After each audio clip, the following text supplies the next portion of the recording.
Hello all, Casual New Gamer, back at you with another video. Oh yeah, video, yeah. So, my thing is this. Um, am I the only person that's basically realizing that these, like, okay, so the okay, so I saw a difference with PS4 to PS5 that specifically I saw a difference in graphics in the bump. But PS5 to PS5 Pro. Now, mind you, let me preface this with I have a PS5 Pro, but every time I see a video showing the like side by side comparisons, like I don't see it. Maybe I've heard there's something called YouTube compression, which is basically like what you see in person. I mean that is the case with like the Switch OLED. Like you couldn't see the Switch OLED through a YouTube video, and everyone was like, you have to see it in person. Once I got it in person, I was like, yeah, there's a noticeable difference with this. But it just seems like, I guess it's the law of diminishing returns, that these consoles are just like, at least resolution wise, the bump up isn't that much. Now, I will say, I just got my TV, I want to say last year. Yeah, I think sometime last year. And it does 60 frames per second. I have another TV that I got when the PS5 and Xbox Series systems launched. I got it in anticipation of getting 4K, which, by the way, this one from last year does 4K. And that also does, I guess, 60 frames. I think it does 60 frames. I don't even know. I've never... I'm just assuming that it does. Now, 120, like if you want 120 hertz TV, like those are a little harder to find. Although I imagine that standard, that is going to get more standardized as we go on.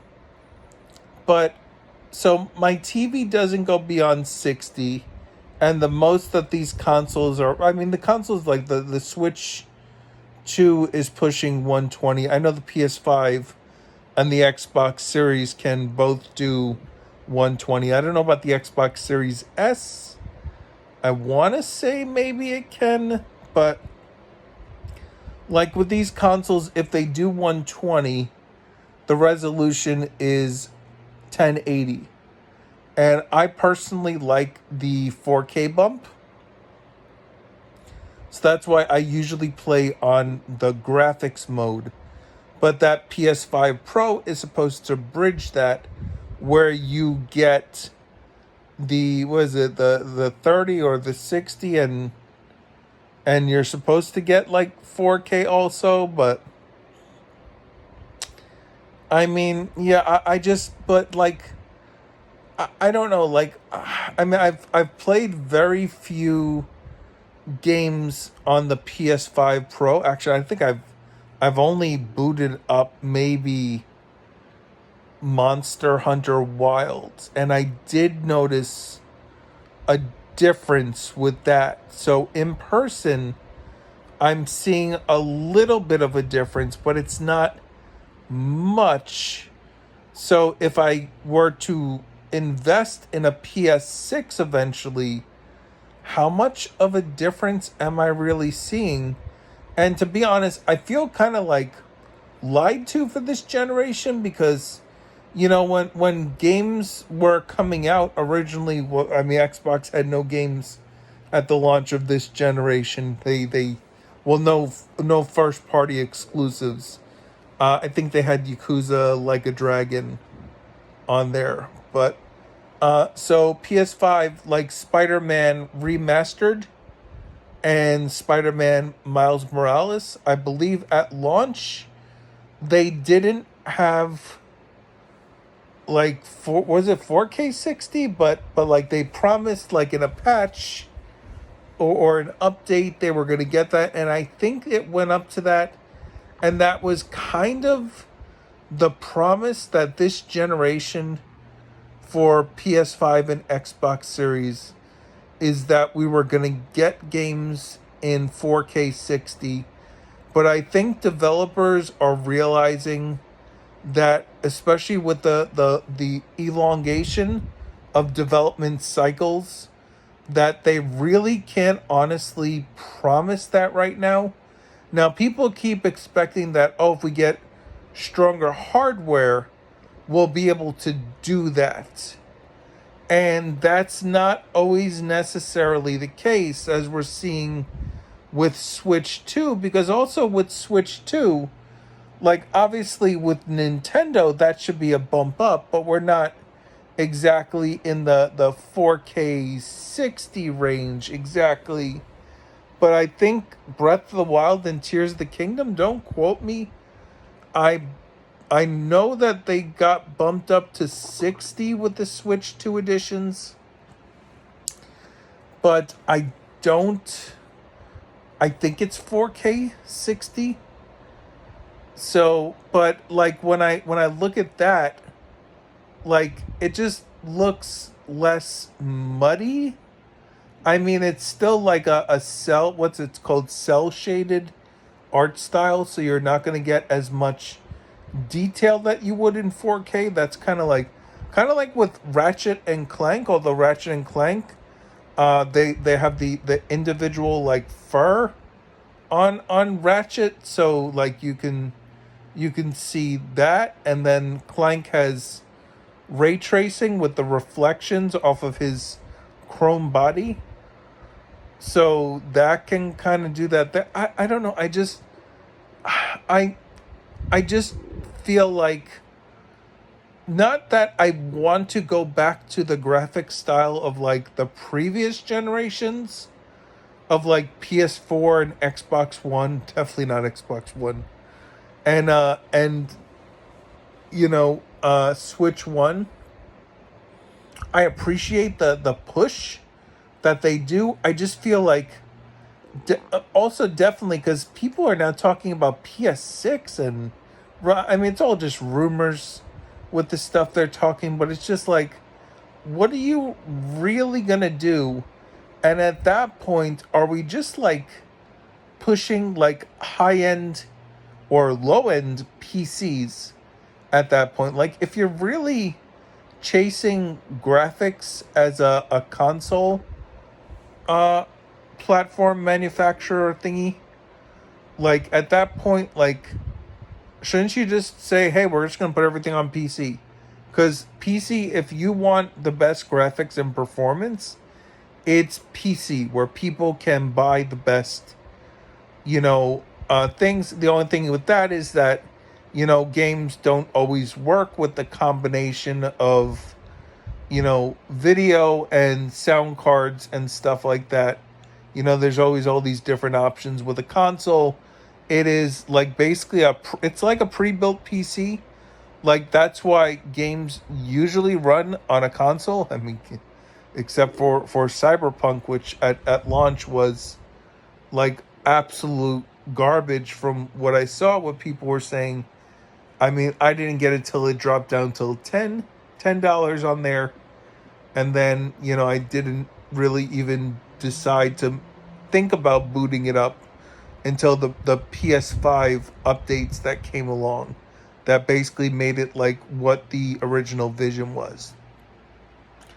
But I feel like that we've been lied to for this generation, and that the lies and the gaslighting, to use a term I've seen used, the gaslighting that is going to go on, that I predict when the next generation comes out and people are like, oh no, it runs great, you don't know what you're talking about. It's just like, no, I'm looking, like obviously I understand that on a YouTube video you can't see exactly what it is, but when I get it in my hands, I don't think that it's a big enough leap to justify the price on these consoles, even though I'm all in on these consoles.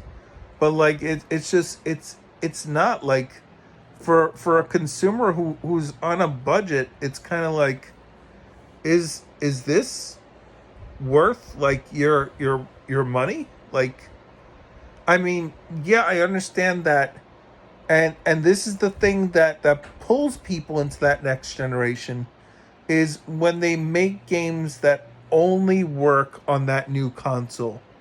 But how many of us have bought these new consoles and just say like I mean, if you look at the data, like how many people were still playing on PS4 for I think it's only till recently, and that's 5 years after the system release. Not even 5 years. It's almost five. It'll be 5 years in November. And most people were still on the last generation of consoles because it was just like it's such a to the average consumer, they're like, I don't see the difference. Like, if I can still play this game on the last gen, why wouldn't I play it there? And for the most part, they if you bought it on PS4, they were giving like free upgrades to PS5. So if you want to eventually play on PS5, as long as you own the PS4 version, then you're grandfathered in. They'll give you a copy. So there's like I know I can't be alone in this. That I feel like this console generation, it's just like, what are we doing? And like Switch 2 especially, like a lot of times like people are like, oh, we'll wait for the Digital Foundry verdict. And it's just like, yeah, Digital Foundry can say whatever they say, but I have my own eyes. And it's kind of like I refer back to, because this is a very funny memory, but Marlin Gaming Nation with Final Fantasy 16, he played the demo and he's like, oh, this is the greatest game ever. It looks great. It's amazing. And then Digital Foundry came out with their verdict, and they said that the game was running like a below 4K and below 60. And he just like turned, he's like, oh my god, this is trash, I can't believe this. Meanwhile, not even a day or two before that, he was praising it as the best looking game on PlayStation, that PlayStation won the console war, and blah blah blah. And it's just like I know people are waiting for that Digital Foundry verdict, but if you gotta like pause the game and zoom in to see the difference, like even if there is a difference, like yeah, it's a better resolution. Like our eyes, I mean, I'm wearing glasses now. I have gone almost my entire life without needing glasses. I'm at the age where I need glasses. Do you think that I can discern like the difference between like a high resolution bump with what's going on in these consoles and a good majority of gamers? Because the young kids are not coming over, or not as much. They're used to like playing a game on your phone and not owning a game and not having a console, and they really don't play on that.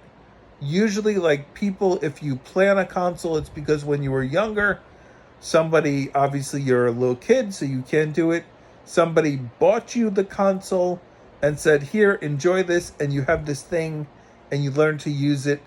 But these consoles are also like, you need to do research sometimes to work them, because they're also like have problems and are buggy as hell at launch.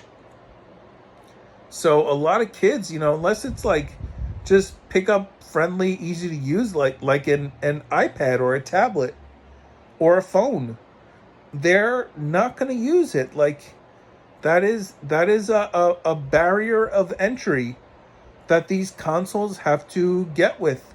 and make their stuff work better. But the point of this video is that I don't see a difference in these resolution and performance. Like I definitely can't tell like what is 30, 60, or 120. Like maybe like the difference between 30 and 120 I could see, but it's hard for me. Like, I mean, maybe that's just me. Like I can't discern that. But I think that a lot of people are in my boat and they also have issues telling the difference. Anyway, like, subscribe, comment below, hit the bell notification to know when I put out my latest videos. Comment below, let me know if you think that basically we're being told that this is like a better generation, but like you don't really see like not that you don't see it, but like you don't see the point of it. Like, is it really worth going to this generation? I mean, yeah, it wasn't bad. I mean, there were some good things. But then to go from PS5 to PS5 Pro, and now we're going to go to a PS6? Like, how much jump up is it going to be worth? Like, are we really going to see that big difference? Anyway, I hope you liked this video, and I will see you in the next one. Later.